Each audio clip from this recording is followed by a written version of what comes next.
update sa low pressure area na nasa loob ng ating area of responsibility. Huling nakita yan sa layong 685 kilometers silangan po ng Virac, Catanduanes. At sa kasalukuyan, unlikely pa rin o mababa ang syansang mabuo ito bilang isang bagyo ulit. Ito po yung dating si Bagyong Kaloy na ngayon ay LPA na lamang. Sa kasalukuyan, wala rin po itong epekto sa anumang bahagi ng ating kalupaan. Makikita nga po natin may kalayuan yan sa landmass natin. Although nasa loob siya ng PAR, wala po siyang direktang epekto sa atin in terms of mga pagulan or kahit sa hangin. Sa ngayon ay localized thunderstorms po ang pwedeng magdulot ng mga panandali ang pagbuhos ng ulan sa ilang bahagi ng bansa. But apart from that, wala pong weather system na pwede pong magdulot ng mga sustained o widespread na pag-ulan. So, maaliwalas ang papawirin sa malaking bahagi ng Luzon at Visayas, and then posible pa rin ang mga localized thunderstorms, especially po sa Mindanao. At sa kasalukuyan nga, ibahagyang maulap hanggang sa maulap ang papawirin na inaasahan sa maghapon. At dahil dyan mainit at maalinsahang panahon pa rin ang pwede pong maranasan ng ating mga kababayan sa malaking bahagi ng ating kapuluan.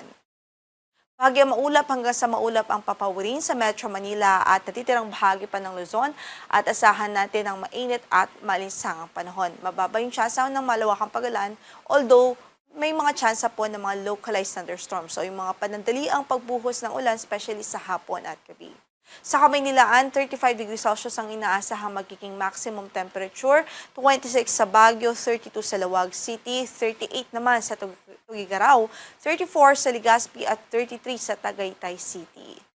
Sa Visayas at Mindanao ay generally bahagyang maulap hanggang sa maulap din ang papawirin. Kung may mga pag-ulan man ho ay mga panandali ang pagbuhos due to localized thunderstorms. At sa pagtayo ng ating temperatura, sa Cebu ay 33 ang pwedeng umabot na maximum temperature doon sa maghapong ito, habang sa Iloilo ay 33 din, 34 sa Tacloban City, gayon din sa Puerto Princesa City at Calayan Islands, 35 degrees Celsius naman sa Zamboanga at 34 degrees Celsius sa Davao City. Kahapon nga po May 13 ay nakapagtala po tayo ng 43 degrees Celsius na heat index o yung apparent temperature at nasa danger level ho yan. Samantala, ang pinakamataas na naitala kahapon na heat index ay sa Butuan City at Hinatuan, Surigao del Sur, kung saan ay nakapagtala po ng 47 degrees Celsius na maximum heat index. At sa araw na ito, inaasahan natin pa rin ng 43 degrees Celsius na heat index dito sa Kamaynilaan, habang 47 degrees Celsius din ang pwede ring maging maximum o pinakamataas na heat index sa buong bansa dito sa Butuan City at sa Hinatuan, Surigao del Sur. So, ibig sabihin, nasa danger level po at maraming lugar sa ating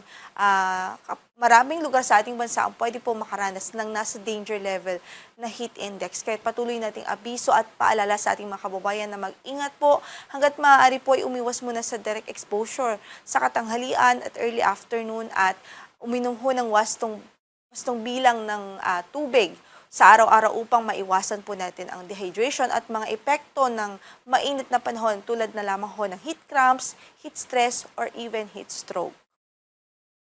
Wala rin po tayong gale warning na nakataas ngayon sa anumang bahagi ng ating mga baybaying dagat, banayad hanggang sa katamtaman ang magiging pag-alon sa buong kapuluan.